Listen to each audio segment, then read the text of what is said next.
Welcome to a new episode of the brand called You. Over the last few months, we have brought some really exciting people, and today I am delighted to introduce to you my good friend Rohtash Mal. Rohtash, welcome to the show. Thank you. Lovely being here. Thank you. Rohtash is from IIT Delhi. He's from IIM Calcutta. 40 years in the corporate world with Escorts, Bharti Airtel, Maruti Suzuki, and Ballarpur. He's done 4 startups. He's done 2 turnarounds. He's a member of several industry associations, and most recently, he's very passionate about his own startup, which is EM3 Agriservices and Equity Growth, which is a turnaround consulting. That is an amazing career that you've had so far. Okay, I'll take your word for it. Okay. Tell us a little bit about your early career with the corporate world before we get into what you're doing now. Ashutosh, I'm reflecting back. I'm a product of circumstance. And the earlier career was nothing but a series of good accidents. Mm-hmm. So IIT was an accident. I don't know whether I wanted to go there. In retrospect, I didn't. IIM was an accident. Sab ja rahe hain, main bhi chalta hu. Maybe follow the pack, lead the pack, I don't know. But there weren't many opportunities then. And the only thing was a job. Finding the first job was not a problem. You found 4 of them. And because I found 4 of them at the institute, I joined every one of them within a space of 6 months. So my first 6 months were 4 jobs. So a residence time of 1.5 months a job. Till I figured I needed to settle down. I was married by then. And I joined Ballarpur Industries. More to join a large corporate so that my father-in-law would be happy. And he wasn't getting nervous about this new son-in-law who seemed to change a job every 1.5 months. Right. And stayed at Built for 18 years. Okay. Yeah. So these 18 years took me through a multitude of industries. I joined in electrical paper, electrical grade paper. Soon shifted to chemicals. Vanaspati, fats, stationery, exports, and many jobs in between. It was a big conglomerate. And then 92, 93, I got to head the paper division of paper marketing. Right. And Built was India's largest paper company and stayed put for 5 years there. That was the total 18 years. In a sense, each one of these moves were unpredetermined, happened by circumstance, good fortune. Also looking back, I think somebody somewhere must have recognized a restless spirit and said, let's feed that spirit. Mm-hmm. So that's the early career. Okay. And after Ballarpur? Maruti Suzuki. Okay. So that was another, I'd say a very quantum move. Mm-hmm. Because from dealing with commodities over 18 years, suddenly you're confronted as head of, with a situation where you're the head of sales, marketing, service fairs, whatever, for all customer facing activities of a automobile major. Mm-hmm. And that time, the owner of 82.6% of the market. Until we were hit within a year or 2 of joining by every imaginable competitor. Correct. This was 96 of it. Yeah. So you had GM, Ford, Daewoo, Hyundai a little later, Tata's. Yeah. I mean, anybody who had thought of 4 wheels was suddenly there, and the market was oversupplied. And I found myself in the middle of an amazing war.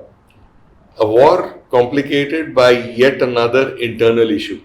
And this was the time Government of India and Suzuki were at loggerheads. Yeah. They were fighting tooth and nail, a very, very bitter fight that eventually ended up with Suzuki getting what it wanted.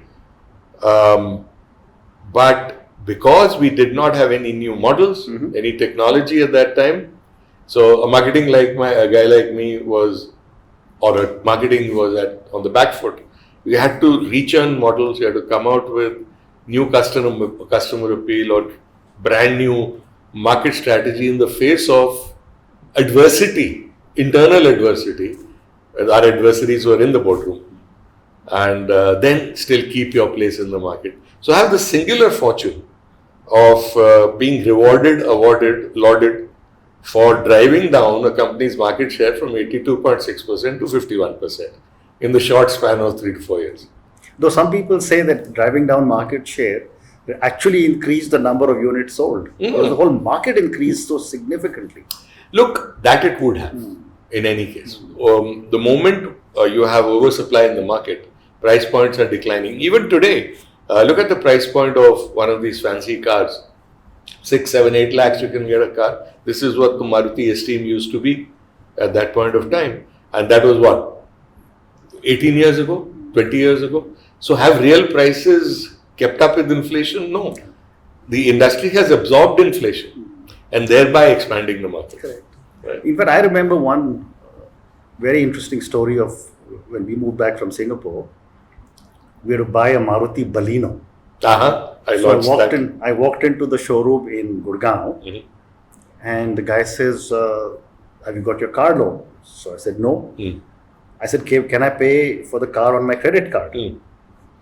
So the guy says, "Will your credit card have the limit?" So I said, "Yes, it does."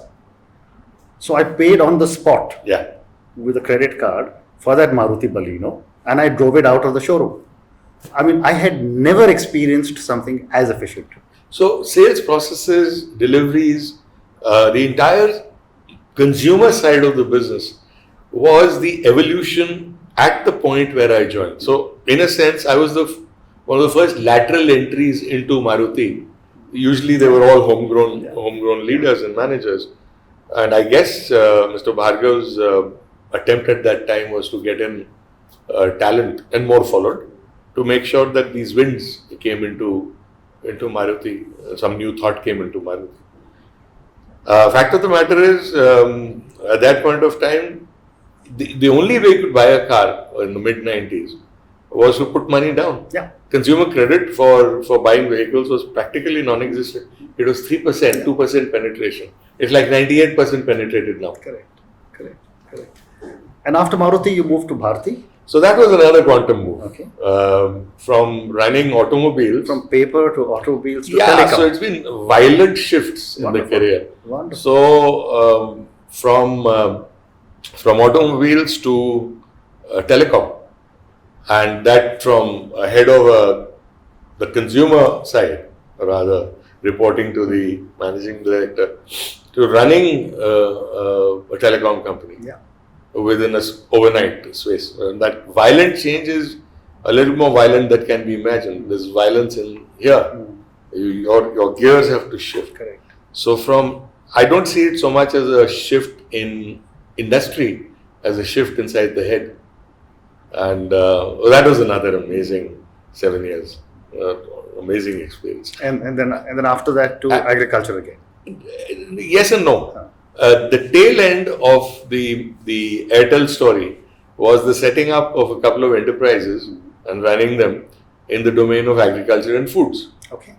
So at one point of time, Airtel had this dream of creating an Airtel of agriculture, and I was particularly bored of telecom by that time. It had the wars and the challenges were over, and it was a privilege to be serving that sector as well.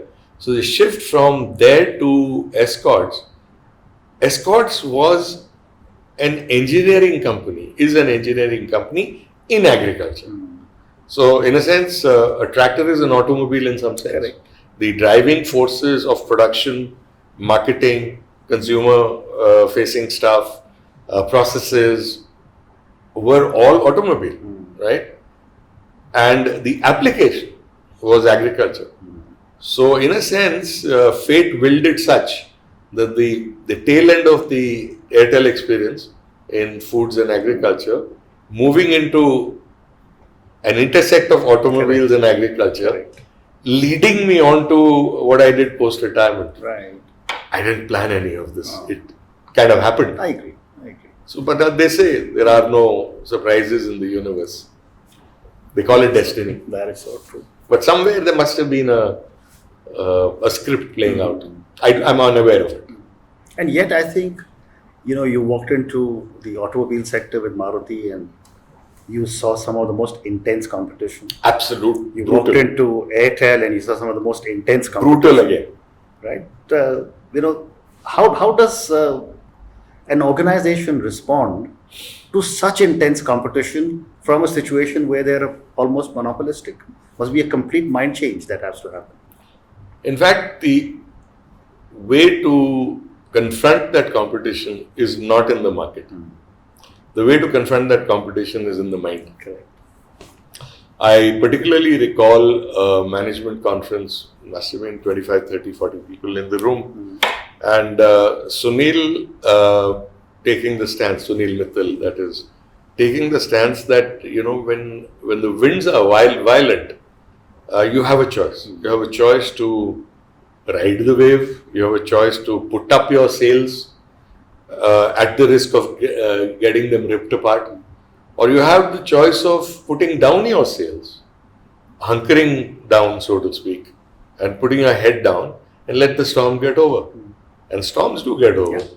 And I thought that was a very wise move. Correct. So the organization, and there was a lesson, personal lesson there, the organization went from confronting the market to letting the waves and the winds decide the future for a while and see what happens. So this flex in the mind, the shift from a military confrontation to taking a docile position for a while, it's not easy in a cultural sense. So when all this stuff happens, you hunker down. In the Maruti case, we shifted from a strategy of thinking about retaining hold of 82% of the market to saying the dilution will happen, the market will grow. How do we shift? So that is the point at which something dramatic shifted in the market. We had no models, we had no more technology for 3-4 years. And we said, what do? We shifted all our bets and all our money to the service side. Amazing. Right? So instead of going through a product-led approach to the market, we went to a consumer-led. What does he want in the long run?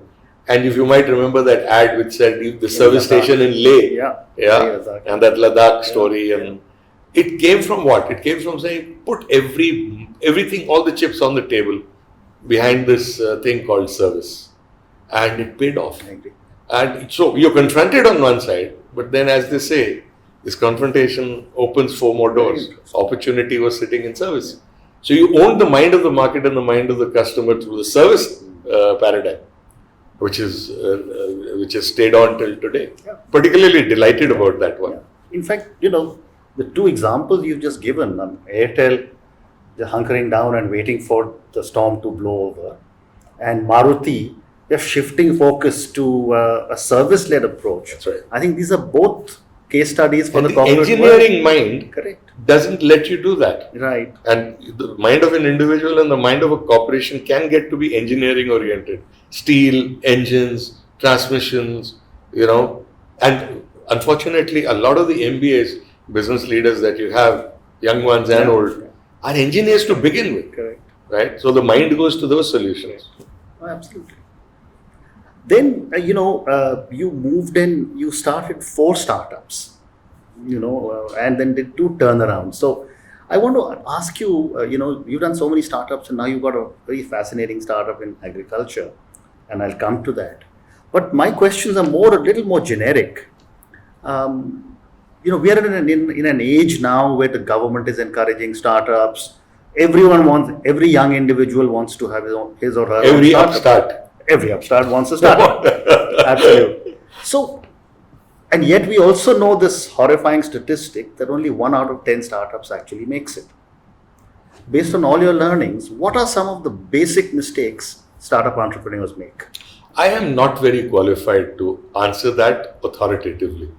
And I'll just let some experience bear down on my answer. Absolutely. So my early startups were not what are today called. So when an Airtel was a startup, right? Yeah. You started by, I remember the Delhi network, the first, shall we say, what they call it, a pawda in Hindi, the breaking of the soil happened outside Nehru Place, Devika Towers, where the first pipe of fiber optic was being laid. Yeah. Now that's a startup, but it's a startup inside, Airtel wasn't a mega corp then, right? So it was a startup. My first enterprise at Balarpur, starting off a new factory and a new business in stationery, right?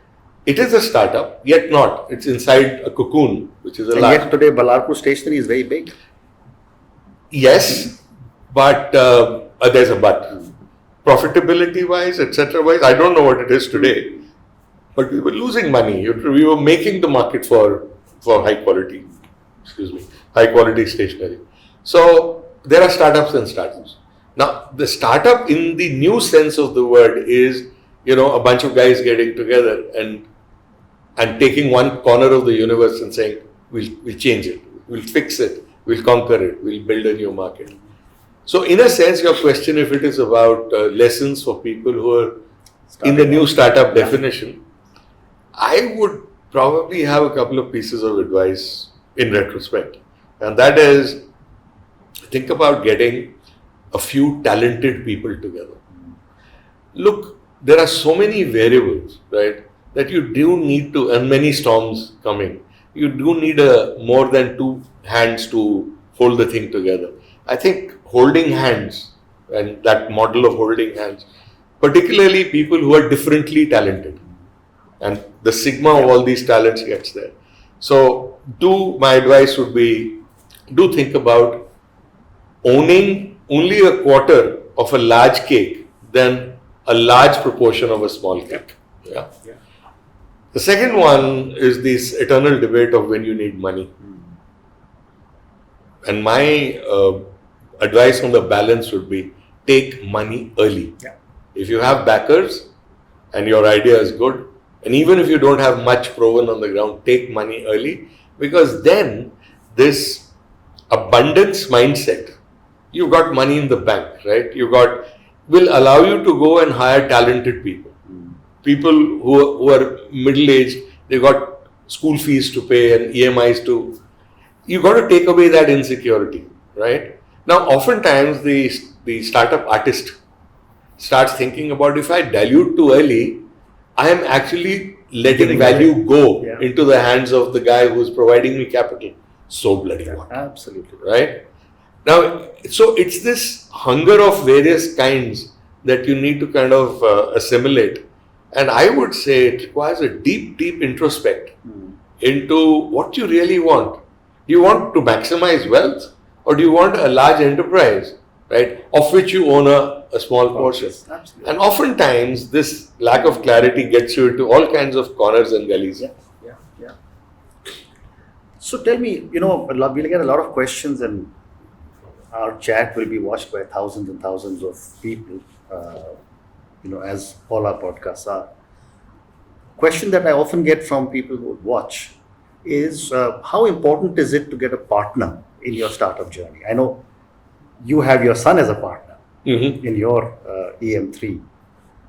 What is from your own learning, how critical is it to have a partner? As I said, you need a couple of founders to be together. We are a very peculiar enterprise, EM3. I mean, you have father-son businesses. Absolutely. You don't have father-son partnerships. Correct. And the reason is simple. You come from two universes, right? And putting it together, than getting it as a legacy and running it together, are two separate stories.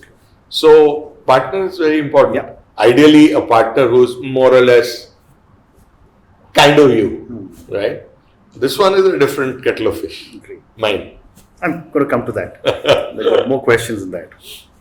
I want to ask you about when should a startup raise money, but you said get it whenever you can and take it. As quickly as possible. And as often as you can. There's the other danger. When you have too much, then what you lose is the edge that should be there in your mind, the frugality mindset. There's a cheap mindset and there's a frugality mindset. You've got to be frugal. So take it as you need it. But then the stream should be available. There is something to bank upon. It's sitting there, whether in the account of the investor or in your own account. It should be there to call on. Maybe on milestones, maybe on conditions. But it should be there for you to call on. Otherwise, your universe ends like 3 months later. That you got a big Boeing ready to take off, and you got only 100 meters to take it off in. Difficult job. Okay, so now let's come to your baby, Mhm. EM3. Tell us a little bit about what you're doing. What is your vision for the company? I'll keep it short. Very simply, the context is India has hundreds of millions of farmers. These farmers do not have access to science, technology, machines. They are small enterprises called a 5-acre farm or whatever. These enterprises, because they're small, cannot afford technology or machines, and that is critical to productivity. Correct. Right?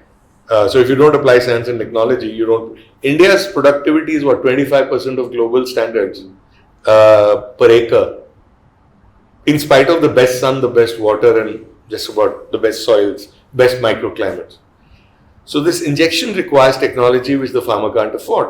I.e., you have a city which does not have, nobody can afford automobiles, and yet they need to move around. You need taxis, you need mass transportation. We are simply a taxi service of technology. I.e., the farmer calls us, we land up, we do what he wants done on the farm, all the way from soil preparation to harvesting and beyond, and cleaning up the soil, charge per acre, and we go. So, very simply, that's the enterprise. So you would take your equipment? So, our people driving this equipment, our operators, they run the equipment, they land up just as a taxi would. Now, while we put up a taxi service, we started Uberizing as well, which means there's enough equipment in the universe, or not enough, there's adequate equipment in the universe to come onto the platform. So, we are now moving towards from owned taxis to Uberize, and a balance of owned and Uberized, and therefore expanding, because it's a very, very capital intensive story, and it's a very deep pocket story. So you would be talking about the tractors and the harvesters. Tractors, plows, harvesters, sprayers, weeders, now looking at drones for crop protection, electrostatic precipitation of fruits. So, the molecule goes directly, doesn't go into the atmosphere. Those are services coming. Leveling land using lasers for the least water consumption. So laser leveling of lands. So all this is googly-gook. But the point is, from basic technology to advanced technology, on a simple pay-for-use basis, we've got devices on machines that measure the work, just like an odometer measures the distance to the airport. Once the job is done, you press a button, an invoice comes out, off you go. And obviously farmers are finding this of tremendous use. Yes, it takes away a major pain point. Correct. The guy is an entrepreneur with no understanding of the complexity of technology.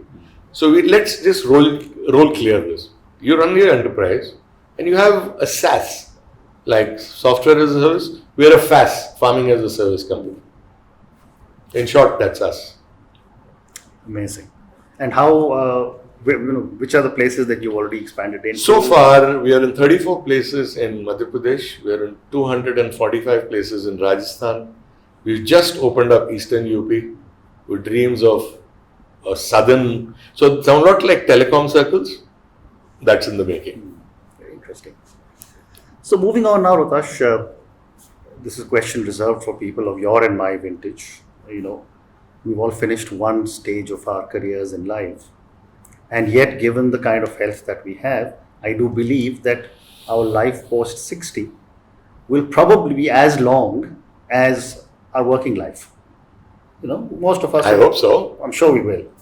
So, how does one, and I also know a lot of friends that I'm sure you do, who have done no preparation for life after 60. You are very busy and active with your startup. I'm busy with various things. What would your thoughts be in, for people of like you and me, on what should they be doing and when should they start really preparing for life after 60? Because I often say that the whole word retirement has nothing to do with you. It has everything to do with the superannuation policy of your employer. So why do you feel so low when after a certain age the guy says, time for you to go? So if you're retired and not tired, right? Correct. There's plenty to do. Correct. And for the first time in your life, around mid-50s, I was late. But in the first time in your mid-50s, there are two questions that confront you. One, what the hell am I doing here? Right? I think my evolution is far swifter than the evolution of the corporation I worked for, or the corporations that I could work for. I.e., I need to disengage. And the first time, around that time, you're telling yourself, is there enough money in the bank for me to last till 125 years of age, which is what I intend to do, right? God notwithstanding. Correct. So if I'm going to last till then, and my money in the bank at the present rate of capital consumption is X lakhs a month, it seems I have money till 150. So what am I doing in this straight jacket, double-breasted suit with that fancy tie? By the way, thrown away all of them. I've done so. Right? I mean, they're in the loft somewhere. So it's about that time that you free yourself from the shackles of. And by the way, it's not as simple as that. My own realization was a painful one. Painful in the sense, it's a contortion inside. That's what you've done all your life. That's what you know. And the rest is unknown. So around this time, you start figuring out what else you could do. Incidentally, if this hadn't come up, and my son hadn't said, Dad, let's do something together, I would have gone back to the garage, which is the company repairing job I do. The garage concept is simple. A lot of companies. By the way, there was one turnaround at Airtel, and the other turnaround was Escorts, which I joined. No, I don't know. My friends and family roundly criticized the decision of taking on a job like that. So, you want to commit suicide? I said, listen, if I'm not on a ship that's in trouble, or the engines are not working and it's got holes in it, I mean, what's the point piloting an aircraft, nuclear-powered aircraft carrier, which is where I was. So, and there are a lot of companies that require turnarounds in the mind, in technology, in the way they work. The garage of the company, and McKinsey's do it all, but they do it on a different model. The model that they do it on is, you pay me, then I'll see if I can fix it.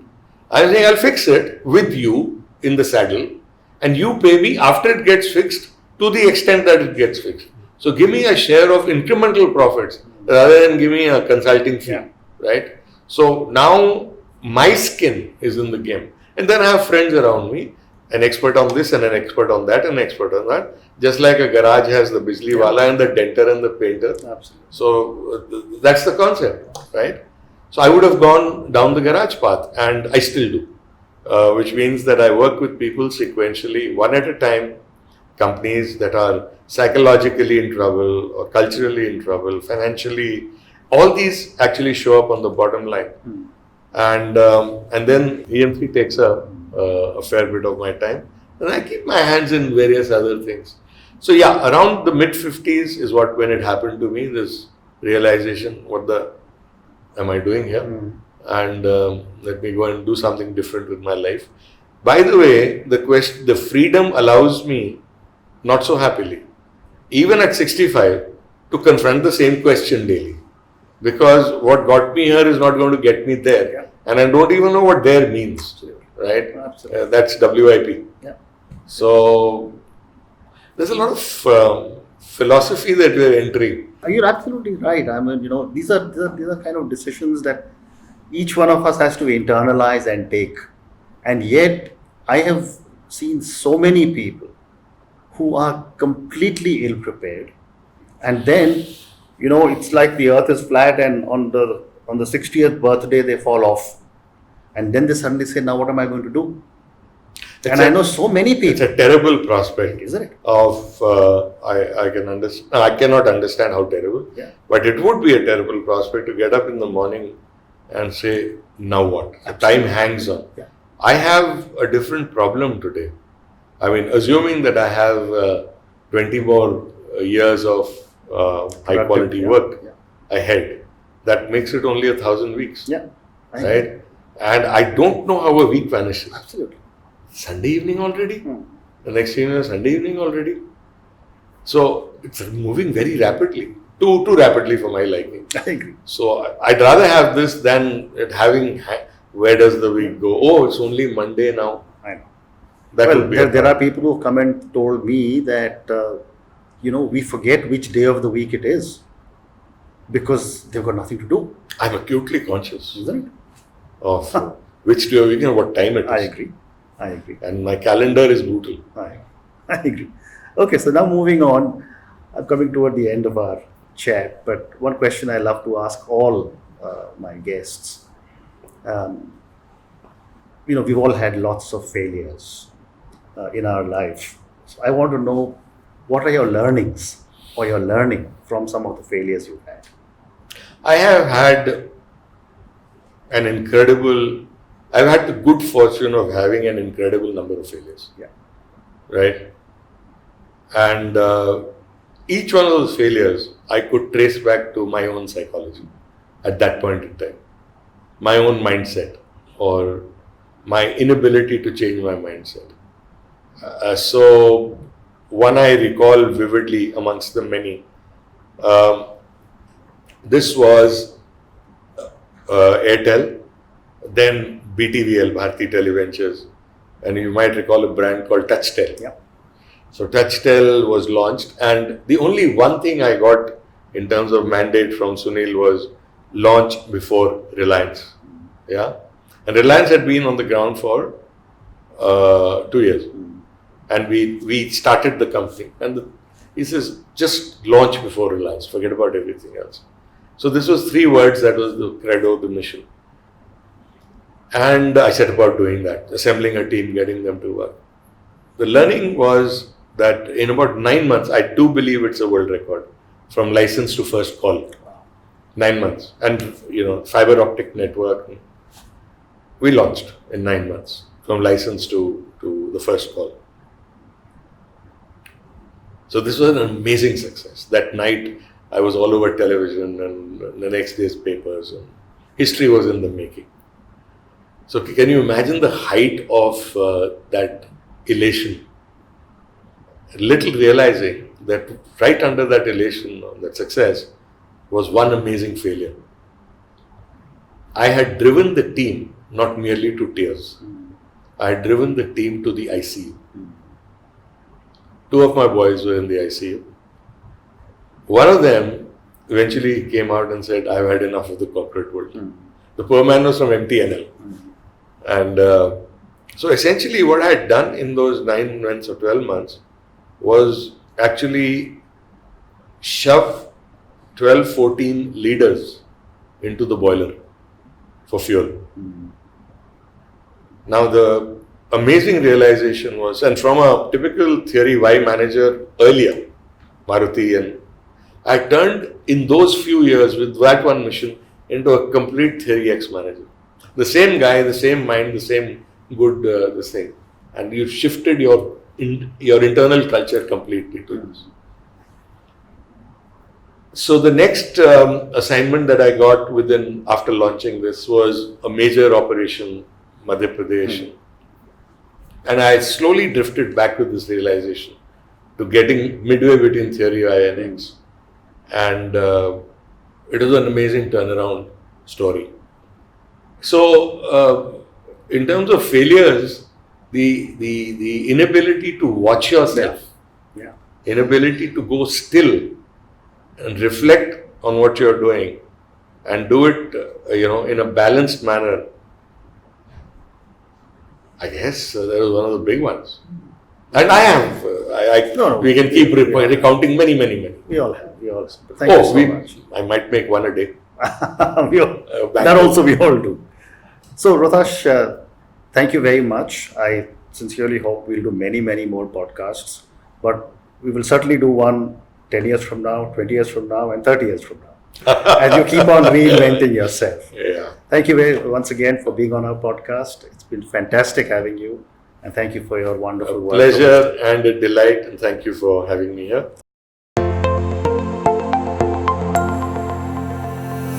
Thank you for listening to the Brand Called You podcast. Be sure to visit tbcy.in to join the conversation, access show notes, and discover fantastic bonus content. You can follow us on YouTube, Twitter, Facebook, and Instagram. Simply search for the Brand Called You. Thank you and see you next week.